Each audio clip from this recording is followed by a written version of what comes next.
June 6, 1944. 1:27 a.m., 1,500 feet above the Normandy coast. The C-47 Sky train shudders as anti-aircraft fire tears through the darkness below. Captain Harold Thompson grips the yoke with both hands.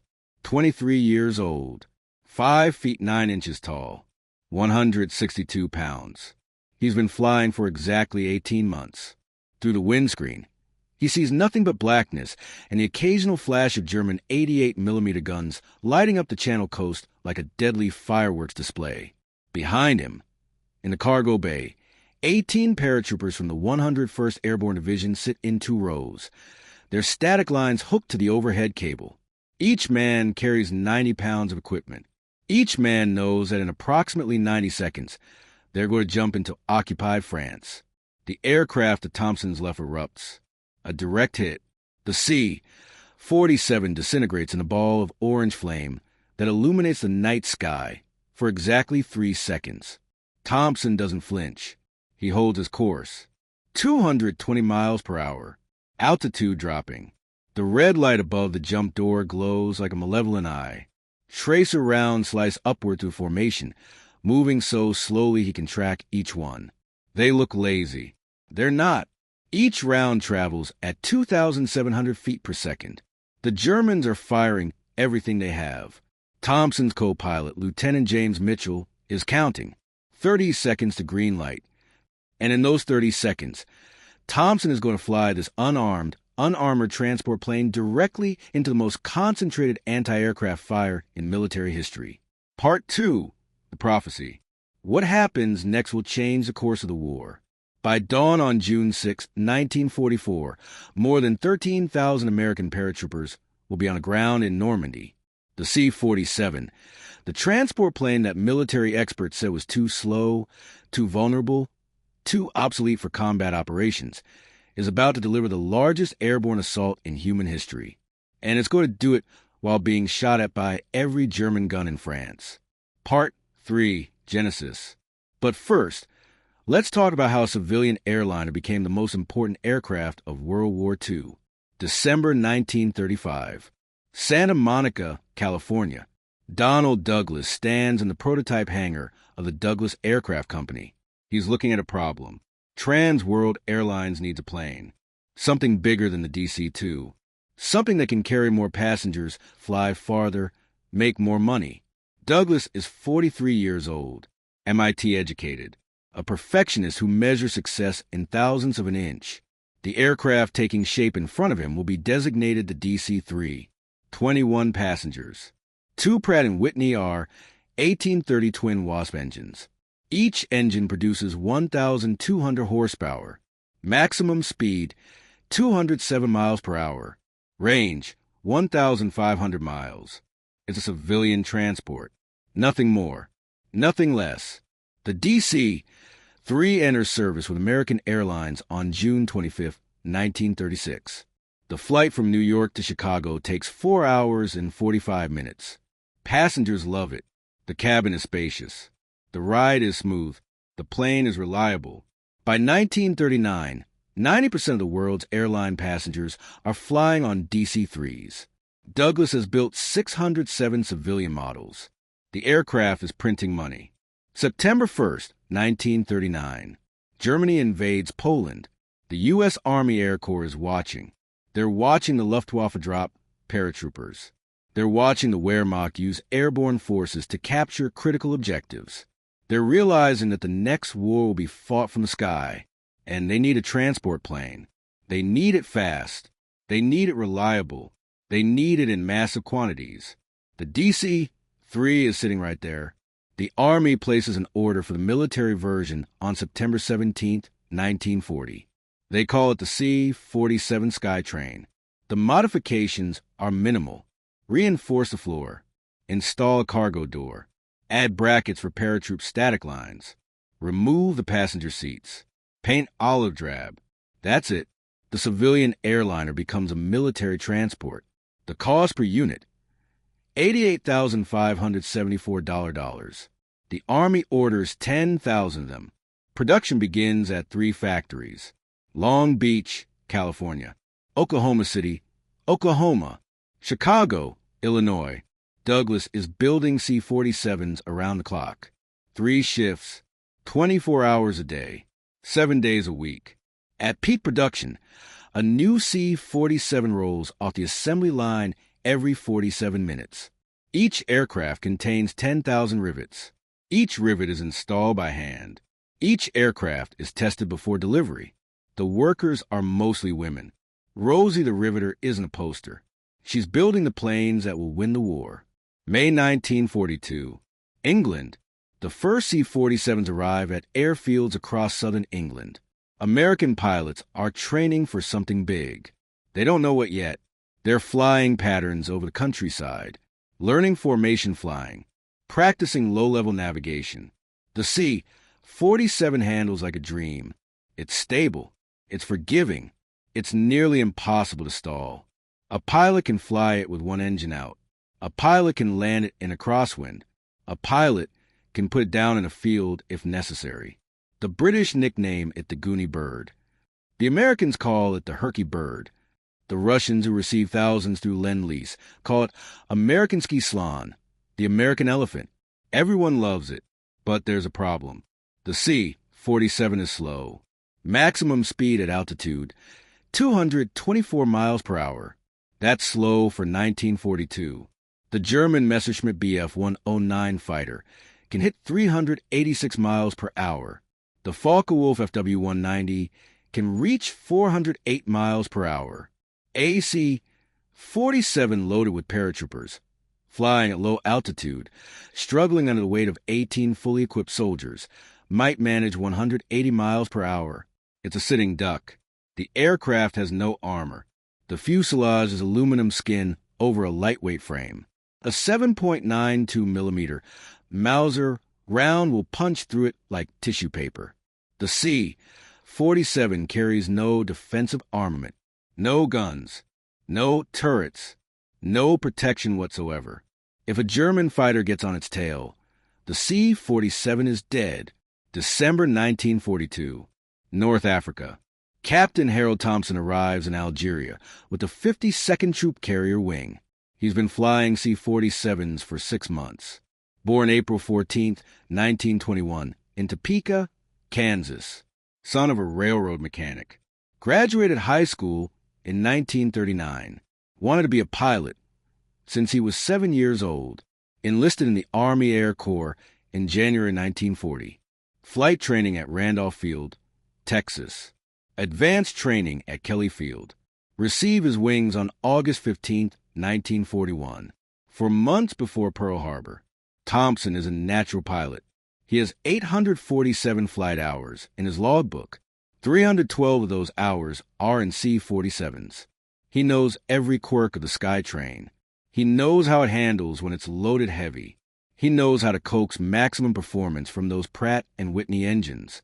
He knows that the aircraft wants to live. You just have to help it. The 52nd Troop Carrier Wing supports Operation Torch. Thompson flies supply runs. He flies medical evacuations.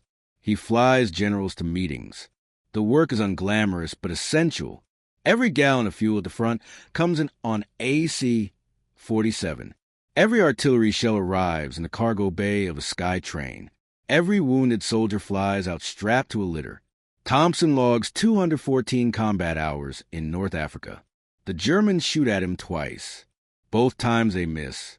The C-47 is harder to hit than it looks. That lesson will matter very soon. July 9, 1943. Sicily. The 52nd Troop Carrier Wing participates in Operation Husky. The mission dropped 3,400 paratroopers from the 82nd Airborne Division on Sicily. It's the first major American airborne operation of the war. Thompson is flying the 4th aircraft in his formation. He crosses the coast at 600 feet. The drop zone is supposed to be marked with lights. There are no lights. There's only darkness and wind and anti-aircraft fire. The Germans are ready.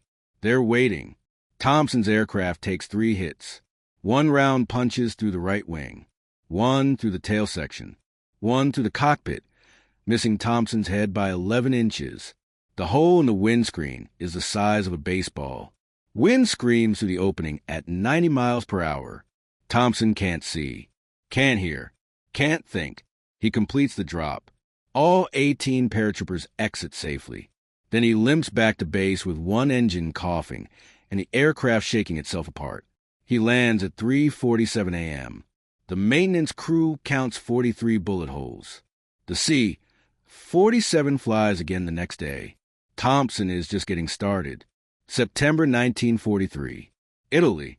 The 52nd Troop Carrier Wing supports Operation Avalanche at Salerno. Thompson flies 32 missions in 18 days. He delivers ammunition. He evacuates wounded. He brings in reinforcements. The Germans are fighting for every inch of Italian soil. The C-47s keep flying, day and night, good weather and bad. The sky trains are everywhere. They're the logistics backbone of the Italian campaign. Without them, the advance stops. Thompson knows this. Every pilot knows this. They fly until they can't stay awake. Then they drink coffee and fly some more. December 1943. England. The 52nd Troop Carrier Wing relocates to Cottesmore, England. Thompson has 1,247 flight hours now. He's 22 years old. He's been promoted to captain. He's been assigned a new co-pilot, Lieutenant James Mitchell, 20 years old, from Portland, Oregon, fresh out of flight school. Mitchell has 127 flight hours total. He's never been shot at. He's never dropped paratroopers in combat. He's scared and trying not to show it. Thompson likes him immediately. Fear is good. Fear keeps you sharp. They begin training for something enormous. The briefings are classified. The missions are rehearsed endlessly. Formation flying, low-level navigation, pathfinder procedures, radio silence protocols. The pilots practice at night. They practice in bad weather. They practice until they can fly the route blindfolded. Something is coming. Something bigger than Sicily. Bigger than Italy. Bigger than anything they've attempted before. May 30th, 1944. Final briefing. Thompson sits in a Quonset hut with 347 other pilots. The operations officer pulls back a curtain. Behind it is a map of northern France. The coastline, the beaches, the drop zones, Operation Overlord, the invasion of Europe, D-Day. Thompson's mission is designated Albany. He will fly as part of a formation of 108 aircraft. Each aircraft carries 18 paratroopers from the 101st Airborne Division. The drop zone is 6 miles inland from Utah Beach, near the town of St. Mire-Église. The mission will launch at 11 p.m. on June 5th. The drop will occur at approximately 1:30 a.m. on June 6th. The Germans will be shooting. The Germans will be ready. Intelligence estimates that the Luftwaffe has 300 fighter aircraft in range. The flak batteries around the Cotentin Peninsula number in the hundreds. Every C-47 in the formation is expected to take enemy fire. Losses are estimated at 30%. 30%. That's 1 out of every 3 aircraft. Thompson does the math. 36 C-47s won't be coming back. He looks around the room, looks at the faces of men he's flown with for 2 years, wonders which ones he won't see again. The briefing ends at 10:47 p.m. Thompson walks to his aircraft, serial number 42 to 92,841. He's flown this exact C-47 for 14 months. It's been named Argonia after his co-pilot's hometown in Kansas. Someone has painted the name on the nose in white letters. Below it, there are 47 small bombs representing missions flown. Thompson runs his hand along the fuselage. The aluminum is cold. The rivets are solid. The aircraft is ready. At 10:58 p.m., the paratroopers begin loading. Part 4, the approach. Which brings us back to June 6, 1944, 1:27 a.m., 1,500 feet above the Normandy coast. Thompson can see the formation ahead of him. C-47 stretched across the night sky in a line that extends for miles. Each aircraft is exactly 1,000 feet behind the one in front. Each aircraft maintains 1,000 feet of lateral separation. The formation is disciplined, precise, beautiful in its geometry. Then the Germans open fire. The anti-aircraft barrage is unlike anything Thompson has experienced. Sicily was bad. Salerno was worse. This is apocalyptic. The Germans have positioned 88mm guns every 500 yards along the coast. They have quad-mounted 20mm cannon. They have machine guns. They have searchlights. The sky erupts in a carnival of death. Tracer rounds create a lattice of light. Flak bursts bloom like deadly flowers. Thompson sees a C-47 to his right take a direct hit. The aircraft's right wing folds. It enters a flat spin. Goes down trailing fire. No parachutes. 18 paratroopers. 3 crew. Gone. Mitchell is white-knuckled on the controls. Sir, hold course, Thompson says. The jump master in the cargo bay is shouting over the engine noise. Stand up, hook up, equipment check. The paratroopers stand. Each man hooks his static line to the overhead cable. Each man checks the equipment of the man in front of him. They're moving mechanically, following training, not thinking about the fact that they're about to jump into darkness at 1,500 feet, while people are actively trying to kill them. The cargo bay doors open. Wind howls through the interior. The temperature is 41 degrees Fahrenheit. The paratroopers are sweating. Thompson checks his instruments. Airspeed, 109 miles per hour. Altitude, 1,512 feet. Course, 271 degrees. The aircraft is exactly where it needs to be. The drop zone should be straight ahead. Should be. The pathfinders were supposed to mark it with radar beacons and lights. Thompson sees nothing but darkness and the fires of crashed aircraft burning on the ground below. Flak bursts to the left. Close enough to rock the aircraft. Shrapnel peppers the fuselage with sound like hail on a tin roof. Mitchell flinches. Thompson doesn't. He's calculating. The drop zone is supposed to be marked. If it's not marked, he needs to navigate by dead reckoning. He knows the route. He's flown it 40 times in training. The church steeple at St. Mire-Église should be visible. Should be. Everything should be tonight. Nothing is certain. 30 seconds. Mitchell calls. Thompson toggles the red light to green. Part 5, green light. The jump master sees the green light. Go, go, go. First man out, Private Joseph Barrow, 18 years old. From Muskegon, Michigan. He steps into the door.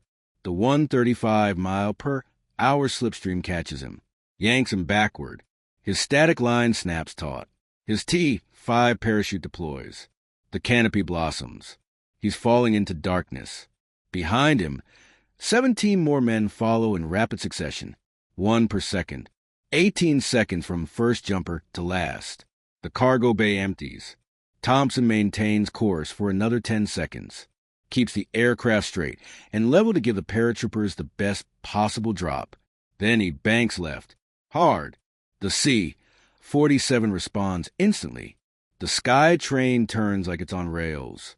Thompson drops the nose, loses altitude, gets down in the weeds where the flak can't track him effectively. Mitchell is scanning for fighters. The sky is full of aircraft. C-47s everywhere.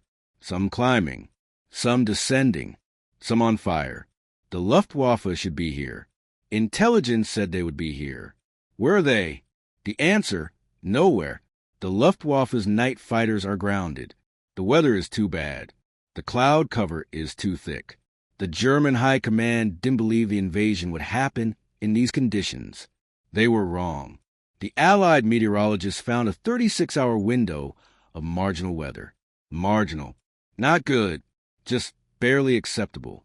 Eisenhower took the gamble. The C-47s are flying. The Luftwaffe is not. Thompson doesn't know this yet. He's expecting fighters at any moment. He's ready to throw the C-47 into evasive maneuvers. He's ready to do whatever it takes to survive. But the only threats are the flak batteries. And he's already through the worst of it. The aircraft crosses the coastline, heads back toward England. The anti-aircraft fire diminishes. The night grows quieter. Thompson checks his aircraft. The hydraulics are good. The engines are running smooth. No fires. No failures. They made it. 1:34 a.m. Thompson crosses the English Channel, heading 089 degrees. The formation is scattered. C-47s are returning individually, each pilot finding his own way home. The strict formation discipline of the approach has dissolved into organized chaos. That's fine. Mission accomplished. The paratroopers are on the ground. 1:47 a.m. Thompson lands at Cottesmore. He parks Argonia in her revetment, shuts down the engines. The sudden silence is deafening. His ears are ringing. His hands are shaking from adrenaline. Mitchell is grinning like a maniac. "We did it, sir." "We did," Thompson says. "Then, fuel her up. We're going back." The 52nd Troop Carrier Wing makes 3 runs at night. First run, 1:27 a.m. to 2:15 a.m. drop 2,400 paratroopers from the 101st Airborne Division. Second run, 3:52 a.m. to 4:38 a.m. drop 2,200 paratroopers from the 82nd Airborne Division. Third run, 6:14 a.m. to 7:01 a.m. tow 52 gliders carrying heavy equipment and vehicles. Thompson flies all 3 missions. 18 hours of continuous operations. 0 sleep, 0 rest. Just coffee and adrenaline and the knowledge that men on the ground are depending on him. The second run is worse than the first. The Germans have reorganized. The flak is more accurate. The fires on the ground create smoke that obscures landmarks. Thompson drops his second stick of paratroopers at 4:09 a.m., takes 5 hits on the egress. 1 engine starts running rough. He nurses the C-47 back to England on 1.5 engines. Lands at 4:51 a.m. The maintenance crew swarms the aircraft. They have 37 minutes to fix it before the third mission. They make it with 2 minutes to spare. The glider mission is the most dangerous. Thompson C-47 is towing a Waco CG for a glider. The glider weighs 3,750 pounds, empty. It's loaded with a jeep for soldiers' ammunition and radio equipment. Total weight, 7,500 pounds. The tow line is 350 feet long. Thompson has to maintain exactly 125 miles per hour. Too slow, the glider stalls. Too fast, the tow line snaps. The margin for error is approximately 5 miles per hour. Thompson holds 125 on the airspeed indicator. Doesn't waver. The glider pilot releases over the landing zone at 6:47 a.m. Thompson climbs. Banks. Heads home. The sun is rising over Normandy. He can see the invasion fleet below. Thousands of ships. Hundreds of thousands of men. The largest amphibious assault in history. And it all started with the C-47s. Thompson lands at 7:18 a.m. He's been airborne for 6 hours and 13 minutes. Flown 3 combat missions. Been shot at by every German gun in France. Dropped 36 paratroopers. Delivered 1 glider. His aircraft has been hit by flak 23 times. He climbs out of the cockpit. His legs barely hold him. Mitchell has to help him down. The crew chief is already inspecting the damage. "Sir, this bird is shot to hell. Can you fix it?" Thompson asks. "By tonight, yes, sir." "Then fix it," Thompson says. "We're flying again tomorrow." Part 6, The Numbers. The statistics from D-Day tell the story. The Allied Air Armada consisted of 1,200 C-47 Skytrains and C-53 Skytroopers. These aircraft dropped 13,100 American paratroopers in the early hours of June 6. They towed 517 gliders. They delivered 4,700 tons of equipment. They made multiple trips. They flew through hell.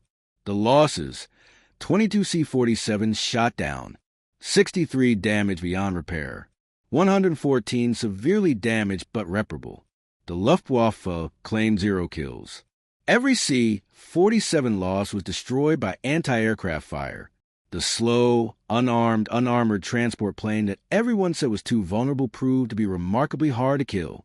The secret wasn't speed, wasn't armor, wasn't guns. The secret was numbers, overwhelming numbers. The Germans could shoot down 22 aircraft. They couldn't shoot down 1,200. The C-47s just kept coming, wave after wave, formation after formation, an aerial conveyor belt delivering the instruments of liberation. By June 7th, more than 50,000 Allied soldiers were on the ground in Normandy. Half of them arrived by sea, half arrived by air. The airborne assault secured the flanks, captured key bridges, blocked German reinforcements, created chaos in the enemy rear. Without the C-47s, D-Day doesn't work. It's that simple.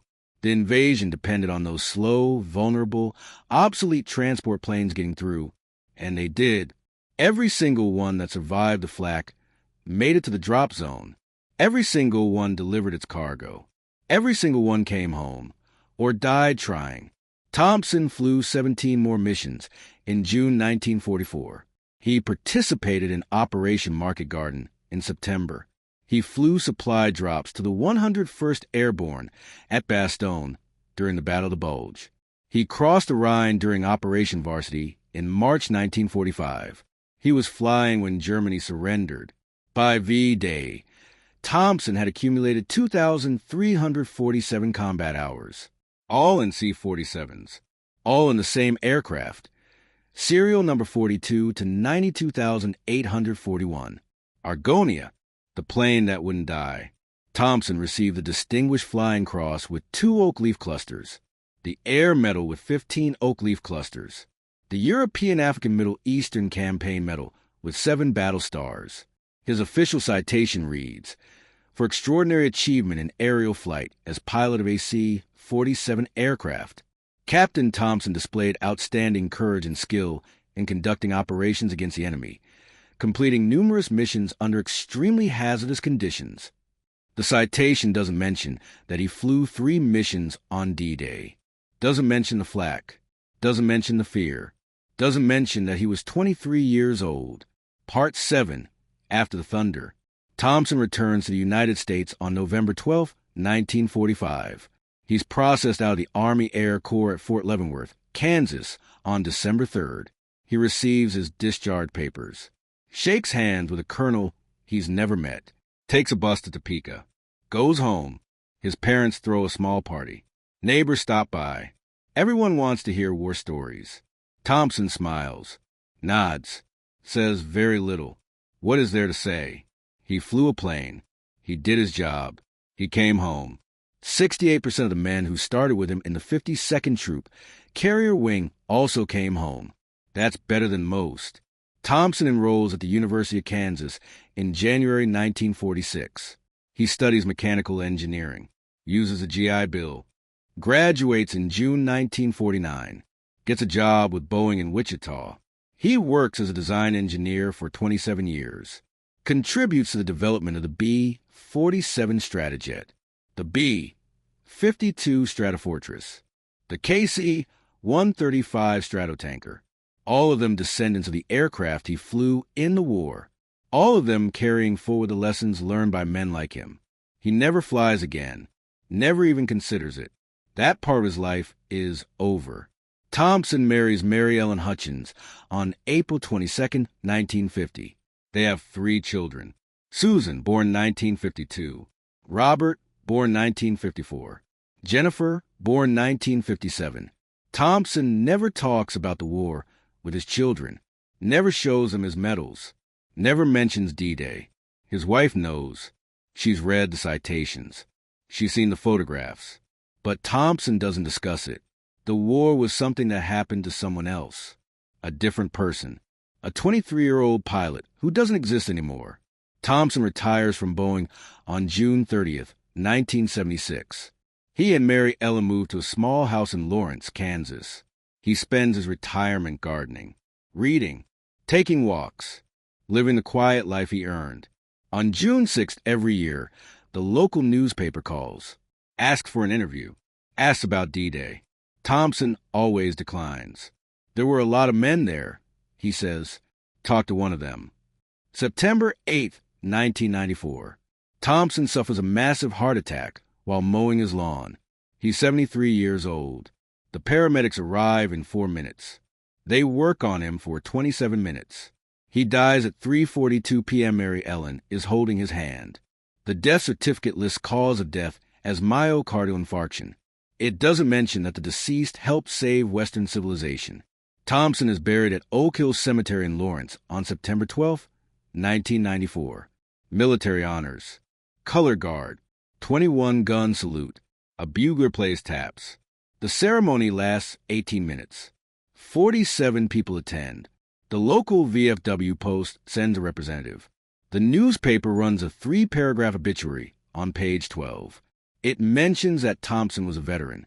It doesn't mention D-Day. It doesn't mention the 3 missions.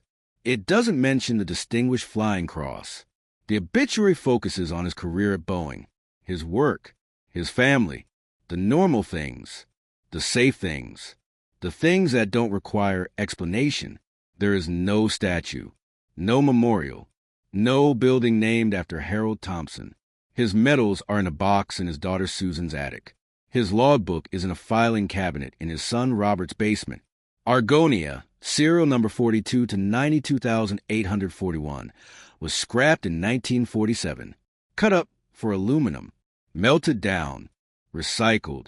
The aircraft that flew 73 combat missions survived hundreds of flak hits, delivered hundreds of paratroopers into battle, doesn't exist anymore. There are 122 C-47s still flying today, mostly corporate transports, mostly airshow performers. None of them flew on D-Day. None of them have Thompson scars. The 52nd Troop Carrier Wing was deactivated in 1946, reformed in 1952, deactivated again in 1992. Today, it exists only in history books and official records. The men who flew with Thompson are mostly dead now. The paratroopers they dropped are dead. The Germans who shot at them are dead. The war that defined them is fading from living memory. By 2044, on the 100th anniversary of D-Day, there will be no veterans left, no one who was there, no one who remembers what it felt like to fly through that barrage, to see the tracers coming up, to hold course while the aircraft shook and the flak burst and men died all around you. Part 8, What Remains. Here's what the story of Harold Thompson and the C-47 tells us. War is not won by heroes. War is won by logistics, by the unglamorous work of getting men and material to the right place at the right time. The C-47 wasn't sexy, wasn't fast, wasn't heavily armed. It was a civilian airliner with a cargo door and military paint, but it won World War II, not the P-51 Mustang with its speed and guns. Not the B-17 Flying Fortress with its bombs and glory. The C-47, the transport, the truck, the workhorse. Eisenhower said it best. In 1946, when asked to name the 3 most important tools of victory in Europe, he replied, the Dakota, the Jeep, and the atomic bomb. Dakota, the British name for the C-47. He put it first, before the Jeep, before the atomic bomb. Because without the C-47s, there is no D-Day. Without D-Day, there is no liberation of Western Europe. Without that liberation, history tilts in a very different direction. But here's the thing about history. History remembers the generals. Eisenhower, Patton, Montgomery. History remembers the battles. Normandy, Bastogne, the Bulge. History sometimes remembers the weapons. The Sherman tank, the Garand rifle, the bazooka. History almost never remembers the transport pilots, the men who flew the unglamorous missions, who delivered the supplies, who brought home the wounded, who did the hard, dangerous, essential work that made victory possible. Harold Thompson flew 3 missions on D-Day, dropped 36 paratroopers who went on to fight for the liberation of France, survived flak that killed hundreds of his fellow pilots, came home and lived a quiet life and never asked for recognition, never demanded acknowledgement, never traded on his service. He did his job. He served his country. Then he moved on. That's not heroic in the Hollywood sense. There's no dramatic finale, no climactic battle, no medal ceremony with swelling music. Just a man who did what needed to be done and then went back to living. The C-47 embodies the same ethos. It wasn't built for glory. It was built to work, to carry, to deliver, to survive. It flew more missions than any other aircraft in World War II. It served in every theater. It carried everything from ammunition to presidents. It saved thousands of lives. It enabled victories from North Africa to the Pacific. And when the war ended, it went right back to civilian service. Airlines bought surplus C-47s, converted them back to passenger configuration, flew them for another 30 years.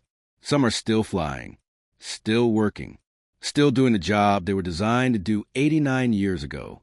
There's a lesson in that, not about war, about service, about doing essential work without recognition, about reliability over flash, about showing up when it matters, even if no one is watching. The C-47 showed up on June 6, 1944. They flew through hell. They delivered 13,100 paratroopers behind German lines. They came back and did it again, and again, and again. They didn't ask for parades, didn't need validation. The mission was a reward. The work was its own justification. Thompson understood that. So did the 347 other pilots who flew that night. So did the 13,100 paratroopers who jumped into darkness. They were ordinary men doing extraordinary things because the moment demanded it, because someone had to, because if not them, then who? That's the real story of D-Day. Not the generals in their headquarters, not the politicians making speeches, not the heroic myths created by Hollywood. The real story is 1,200 C-47s taking off from England in the middle of the night, flying in formation toward a hostile coast, maintaining course while being shot at, delivering their cargo, coming home or dying in the attempt, refueling, reloading, going back. The real story is Harold Thompson, 23 years old, hands on the yoke, holding course at 1,500 feet while the sky explodes around him. Not because he's fearless, because he's terrified but does it anyway, because 18 men behind him are depending on him, because the mission matters more than the fear. The real story is the C-47, the slow transport, the unarmed cargo plane, the aircraft that everyone said was too vulnerable to survive, flying through the greatest anti-aircraft barrage in history, getting shot full of holes, losing engines, losing control surfaces, losing hydraulics, and still completing the mission, still getting through, still delivering the goods. 98 C-47s were shot down or destroyed on D-Day and the days immediately following. That's out of 1,200, an 8% loss rate. Military planners expected 30%. They were wrong. The C-47 was tougher than anyone thought. The pilots were braver than anyone expected. The mission succeeded beyond all predictions. By June 30th, 1944, more than 850,000 Allied soldiers were ashore in Normandy. The beachhead was secure. The liberation of Europe had begun. And it all started with a bunch of converted airliners flown by kids barely old enough to vote, delivering the most powerful military force ever assembled into the heart of occupied France. That's not a story about technology. It's a story about people. About ordinary individuals rising to meet an extraordinary moment, about doing the job when the job needs doing, about showing up, about serving, about sacrifice without expectation of reward. Harold Thompson died in 1994. He never wrote a memoir, never gave interviews, never sought recognition. His medals are in a box somewhere. His service is forgotten by everyone except his family. And that's okay. Because Thompson didn't fly those missions for glory. He flew them because they needed flying. He survived because he was good at his job and luckier than most. He lived a good life, raised a family, contributed to his community. That's enough. That's more than enough. That's everything. The C-47 is still flying, still working, still proving that sometimes the best solution to an impossible problem is not the fastest or the strongest or the most sophisticated. Sometimes the best solution is the one that shows up and does the work. Every day, every mission, no matter what. On June 6, 1944, at 1:27 a.m., 1,500 feet above the Normandy coast. Captain Harold Thompson held his course. The anti-aircraft fire was everywhere. The aircraft was shaking. The paratroopers were standing. And in about 90 seconds, they were going to jump into history. Thompson's hands were steady on the yoke. The green light came on. The men jumped. The mission succeeded. And the world changed.